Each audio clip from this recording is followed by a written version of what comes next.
The clink of cutlery and soft chatter filled the dining room, lit by a chandelier that felt too bright, too fake. Ava sat stiffly beside Daniel, her fiancé, at the long table crowded with his relatives. His mother, his father, 2 aunts, an uncle, and his cousin with the annoying laugh. The room smelled of roasted lamb and expensive wine, but Ava had lost her appetite an hour ago. "So," Daniel's mother said, reaching for a glass of wine, "are we all set for the wedding venue? Daniel mentioned you were being a bit difficult about it." Ava forced a smile. "I just wanted to look at more options. Somewhere simpler. The hotel he picked is very grand and because you always need things to be your way," Daniel snapped. The table fell quiet. He turned to her, jaw tight, eyes hard. "You do this every time, Ava. I make a decision and you find a way to argue with it." She looked at him, trying to stay calm. "I'm just saying we should decide things together. It's our wedding." He slammed his hand on the table, making the glasses rattle. "You don't listen."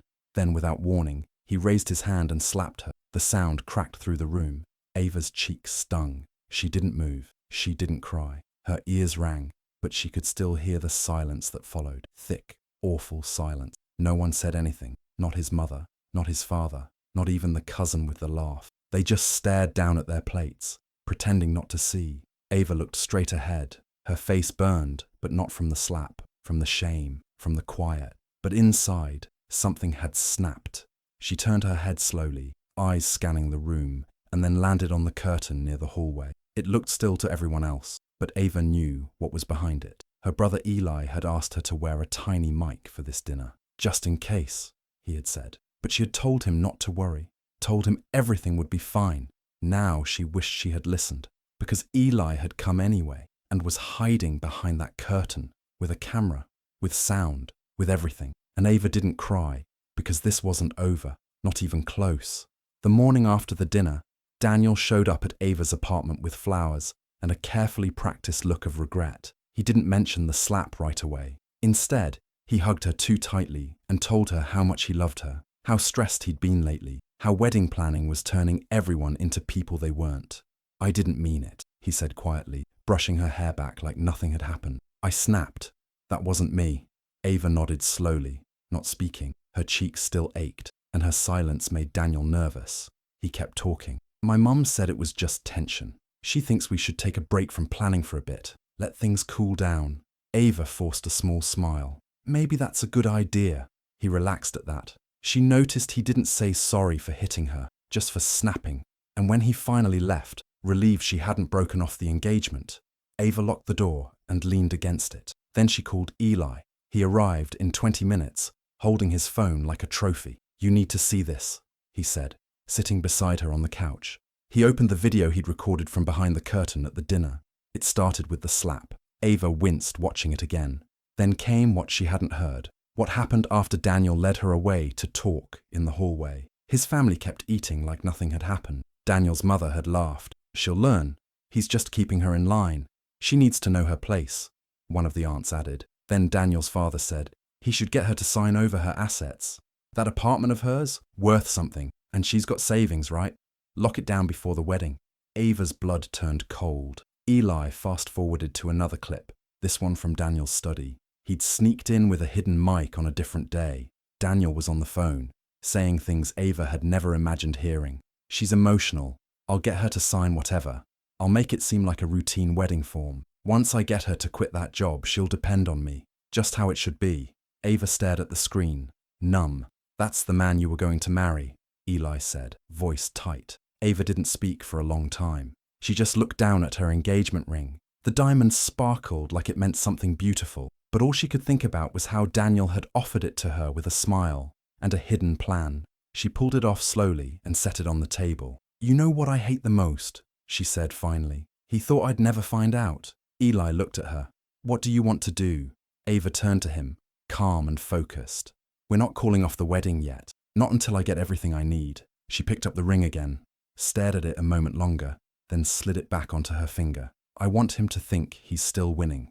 Ava sat at her desk, flipping through a stack of documents Daniel had asked her to sign weeks ago.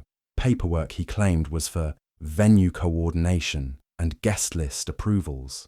At the time, she'd been busy with work and trusted him enough to sign without reading too closely. Now, That trust felt like a punch in the gut. One page caught her attention. It had no logo, no header, just legal jargon tucked between fake venue contracts. Her stomach dropped as she scanned the words. Prenuptial agreement, quietly inserted without her knowledge. She read every word, heart pounding. It outlined that in the event of a divorce, Ava would receive nothing, not the apartment she owned, not her savings, not a cent. The clause was buried, written to look routine, and worst of all, it was signed. Her signature stared back at her. Daniel had tricked her. She clenched her fists and took a deep breath. Panic wouldn't help her now. She had to stay smart, play the role he expected. Sweet, naive, forgiven. That evening she smiled over dinner with Daniel. She told him she was sorry for overreacting, told him she understood the pressure he was under, told him she wanted to focus on building a peaceful future. Daniel bought it completely. The next day, Eli showed up wearing a delivery uniform, a large cardboard box in his hands. Got a package for Daniel Carter, he told the receptionist at Daniel's company.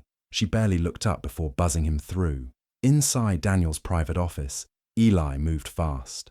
He slipped a tiny camera inside a faux leather notebook and placed it on the desk.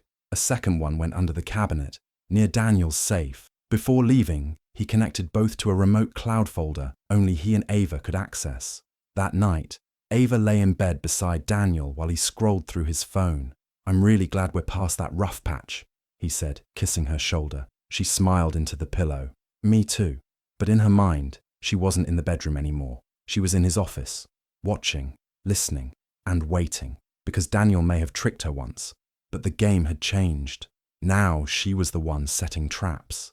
Ava met Sasha at a quiet cafe across town, far from the places Daniel or his family ever visited. Sasha wore a crisp white blouse and sharp glasses, but there was a warmth in her smile that made Ava relax, just a little. Eli had set the meeting up, telling Ava, "She's a wedding planner, technically, but she's also been through worse than you," and came out swinging. Sasha slid a notebook across the table. "So," she said, "how do you want to ruin him?" Ava blinked, surprised. Sasha grinned. "I don't mean it as a joke. I mean, do you want to make him pay privately? Or do you want a show?" Ava hesitated, then leaned in. "I want him to feel small, like I did. I want him to lose everything he thought he had control over." Sasha nodded, flipping open the notebook. "Then we'll start with financials. Over the next 2 weeks, Sasha posed as a real wedding planner, setting meetings with Daniel, his mother, the caterers, the decorator. But behind the scenes, she was collecting everything: business payments, receipts, Daniel's preferred banking habits, credit card statement. He never noticed the questions under all the wedding talk. Meanwhile, Ava kept up her act, laughing at Daniel's dumb jokes, agreeing with his suggestions, pretending to be the perfect bride-to-be. But her phone buzzed daily with new files from Sasha. One email trail stood out. Daniel had forwarded a receipt to someone named M. Sasha raised her eyebrows. "You know who that is?" Ava shook her head.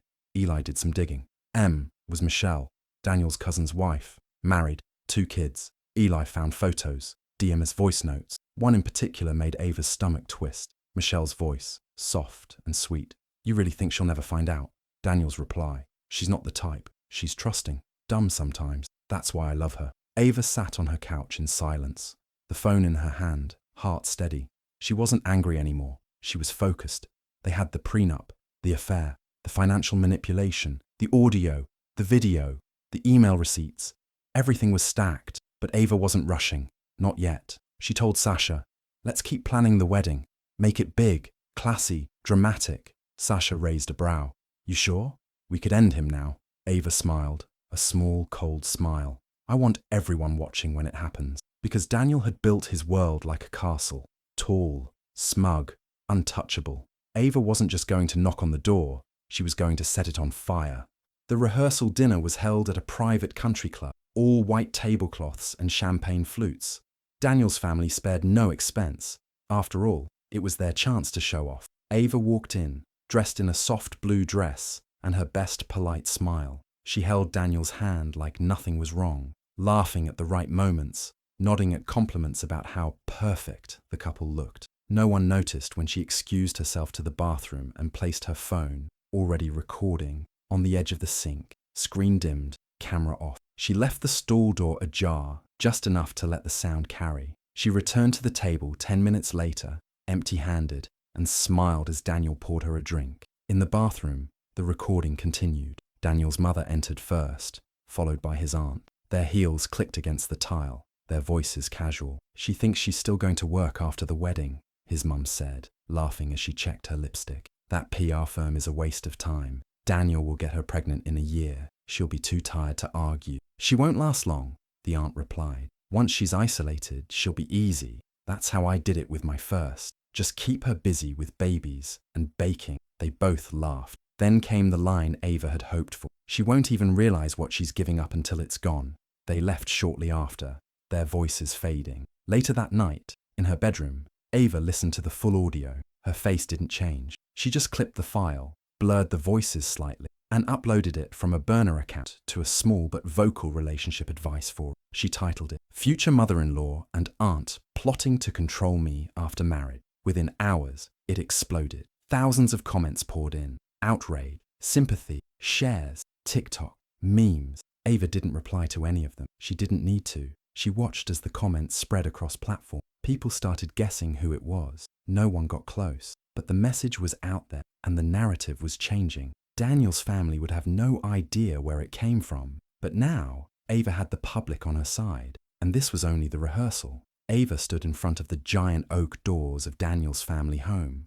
holding a bottle of wine and a basket of pastries. She looked every bit the humble bride-to-be, coming to make peace. Her dress was soft beige, her hair loose around her shoulders, her smile gentle but careful. Daniel opened the door and looked genuinely relieved. "I'm glad you came," he said, pulling her in. "Let's just clear the air. My mum's been stressed." "Of course," Ava replied sweetly. "It's a big day for all of us." Inside, the family was already gathered in the grand sitting room. Daniel's mother gave Ava a lukewarm smile, and his aunt nodded stiffly. Daniel's father didn't look up from his phone. Ava placed the wine and pastries on the table, settling into her role. "I just wanted to say how sorry I am for all the tension lately. I know I've been emotional." Daniel's mother perked up. "Well, that's very mature of you to admit, dear. We all have moments. But after marriage, you'll see. It's best to pick your battles." Ava nodded. "That's what I'm starting to understand." Behind the heavy velvet curtain near the staircase, Eli crouched in silence, headphones on. A mic tucked inside Ava's necklace sent every word to Sasha in real time, who sat miles away, transcribing each line and flagging key phrases. Daniel's aunt leaned in. "I always told Daniel he needs to steer the ship. You can't have two captains in a marriage." "I don't want to be the captain," Ava said, smiling softly. "Just a passenger who doesn't get tossed overboard." A few in the room chuckled, not quite sure if it was a joke. Daniel rubbed his temple. "Let's not start again." "No, I agree," Ava said. "That's why I'm letting go of some things. Like work. Maybe it's time I focused on the home." Daniel's mother beamed. "Exactly. That's the kind of thinking we're used to in this family." Eli, still behind the curtain, typed a quick message to Sasha. "Got it. Full admission. They think she's giving in." Ava took a sip of water, then glanced toward the curtain. Just a flick of her eyes. Then she turned to Daniel and said, "It's funny how things happen near curtains in this house." Daniel froze for half a second. His mother looked confused. "What do you mean?" Ava tilted her head. "Oh, nothing. Just, I like dramatic reveals." She smiled. Daniel didn't. The rest of the meeting passed quietly, but the tension had shifted. He kept looking at her like she was a puzzle missing one obvious piece. Ava didn't give him anything else. But behind the curtain, Eli had it all. Every comment, every manipulation, every smug little plan. And this time, the curtain didn't hide her brother's camera.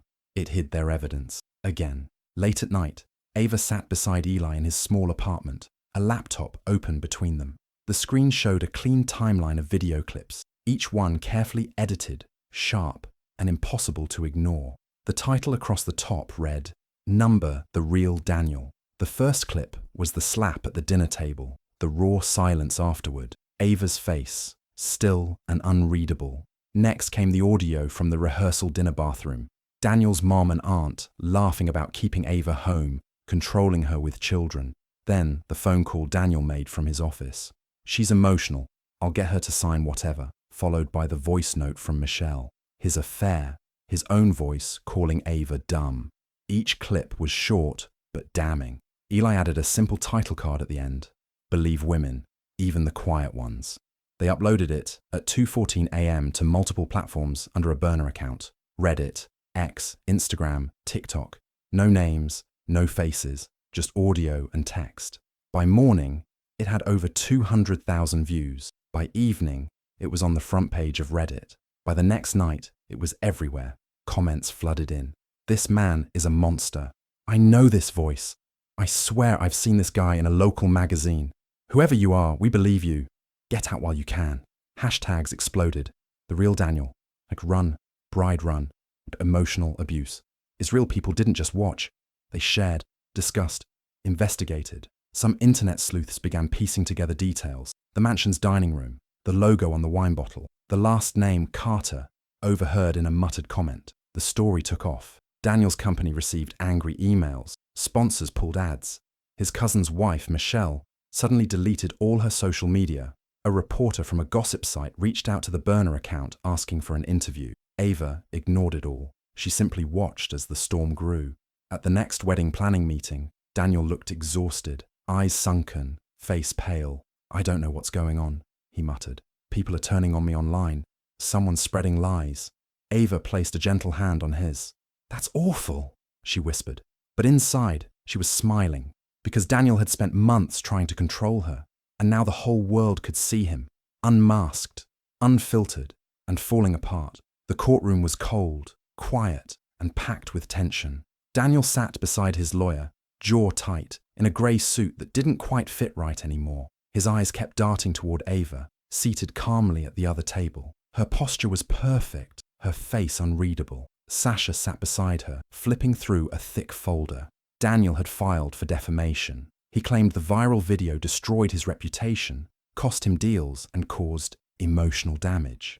His lawyer painted Ava as a bitter ex-fiancée, trying to ruin a good man out of spite. Daniel nodded along solemnly. When it was Ava's turn, Sasha stood. "Your Honor," she said, "we have evidence that not only refutes the defamation claim, but proves intent to defraud, manipulate, and emotionally abuse Ms. Hart prior to the wedding." The judge raised an eyebrow. "Go on."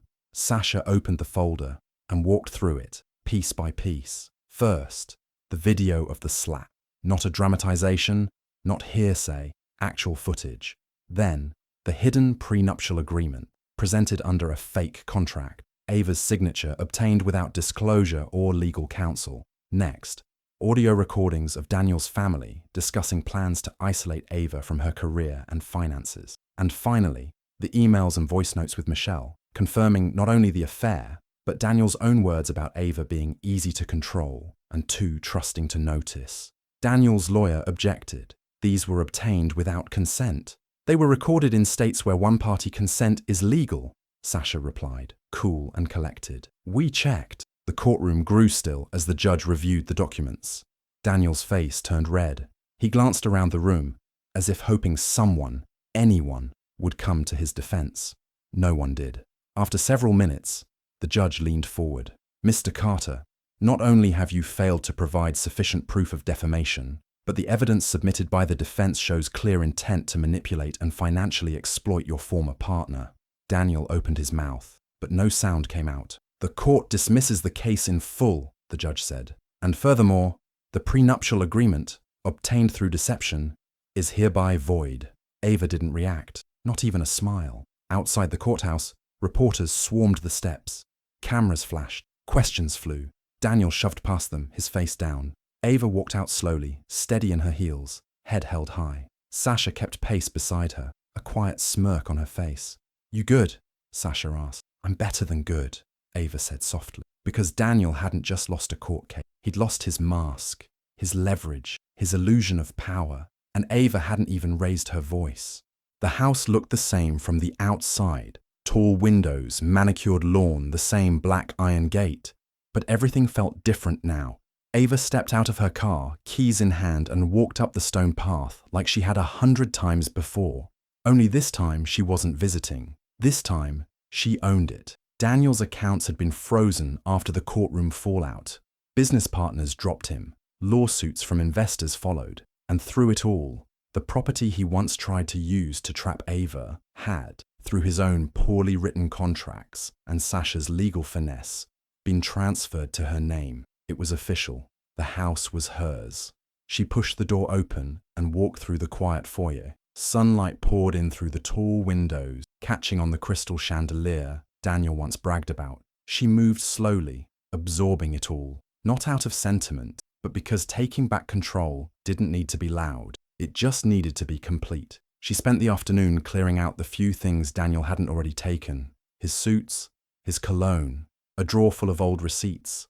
She dropped everything into boxes and left them by the door. Let him figure out what to do with them. By evening, the place smelled like garlic and rosemary. Ava set the table herself. White plates, real silverware, candles she'd almost forgotten she owned. The dining room was quiet, peaceful now. Eli knocked and walked in like he always did, grinning. "You really cooked?" "I did," she said. "I figured if I was going to take over the house, I might as well break it in with something homemade." They sat, clinking glasses, laughter echoing under the high ceilings. No tension, no false smiles. Just the two of them, safe, free, full. Eli leaned back, looking around. "You ever think it'd end like this?" Ava smiled. "Not exactly, but I like this ending better." As she stood to grab dessert, she glanced toward the window by the hallway. The curtain was pulled wide open, sunlight fading behind it. No more hiding, no more pretending. Not behind curtains, not for cameras, not for anyone. Ava sat in a small sunlit studio, headphones on, mic in front of her. The walls were lined with sound panels, and a steaming cup of coffee rested beside her laptop. Across from her, Sasha sat with a calm smile, her fingers tapping lightly on the table. They had talked about this for weeks, but now it was real. The red light blinked on, recording. Ava took a breath. "Welcome to Slapback season," she said, her voice smooth but strong. "I'm Ava, and this is a podcast about the quiet ways control shows up in relationships. How to spot it, how to name it, and how to slap back without ever raising your voice." Sasha leaned in. "We're not therapists, but we've both lived through enough to know what manipulation looks like, especially when it's dressed up as love." Ava smiled slightly, then looked at her notes. "For our first episode, I want to tell you a story, a very personal one. It's called 'He Slapped Me in Front of His Family, but My Brother Was Hiding Behind the Curtain.'" She paused for a second, then started. She told it all. The family dinner, the silence after the slap, the phone hidden in the bathroom, the secret recordings, the fake prenup, the cold laughter from Daniel's family. Her voice didn't shake, not once. Sasha added details, reminding listeners how these patterns aren't always obvious. They usually don't start with a slap. They start with a joke at your expense, a decision made without you, a small guilt trip about your job, your friends, your time. The episode moved like a story, but hit like a lesson. They explained how Ava had turned things around, not with violence or revenge, but with truth, strategy, and people who believed her when it mattered. They didn't name Daniel. They didn't need to. The listeners weren't tuning in for gossip. They were tuning in because something about Ava's voice made them feel like they weren't crazy. Toward the end, Ava leaned closer to the mic. If you're listening and someone in your life has made you question your worth, your memory, or your freedom, just know this. You don't have to scream to fight back. You don't need to be loud to be powerful. She smiled. And sometimes the best way to slap back is by living well. A moment of silence followed. Then Sasha added softly, "And having a brother behind the curtain doesn't hurt either." They both laughed. The episode ended. And just like that, Slapback season had begun.